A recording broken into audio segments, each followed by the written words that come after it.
સમગ્ર ભારત વર્ષ અને દેશ વિદેશમાં આદ્યશક્તિમાં અંબા જગદંબાની આરાધનાનું પર્વ ભારે ભક્તિભાવપૂર્વક નવરાત્રિમાં ગરબા સ્વરૂપે કરાતો હોય છે. શહેરોમાં પરંપરાગત શેરી ગરબાનું સ્થાન પ્રાયોજિત ગરબાઓએ લઈ લીધું છે, ત્યારે સુરત શહેરના અનેક વિસ્તારોમાં સોસાયટીઓમાં પણ નવરાત્રિની ઉજવણી ભારે ઉલ્લાસભેર કરાઈ છે. ત્યારે શહેરના પાસોદરા વિસ્તારમાં આવેલ શાલિગ્રામ ફ્લોરાના ગેટ નંબર 1માં પણ દર વર્ષે ભારે ઉત્સાહપૂર્વક નવરાત્રિનું આયોજન કરવામાં આવતું હોય છે. શાલિગ્રામ ફ્લોરાના ગેટ નંબર 1 ધાર્મિક, સાંસ્કૃતિક અને સામાજિક ક્ષેત્રે અનોખી ઓળખ ધરાવે છે. ત્યારે સોસાયટીના સર્વ સભ્યોના સક્રિય સહકારથી અહીં દર વર્ષે નવરાત્રિ મહોત્સવ ભવ્ય રીતે ઉજવવામાં આવે છે. મહાઆરતીનું પણ આયોજન કરવામાં આવતું હોય છે.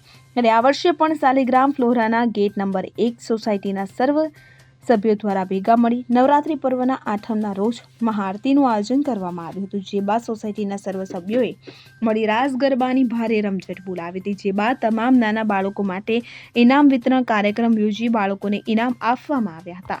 નરેશ સિમરણ સાથે સીન 24 ન્યૂઝ સુરત.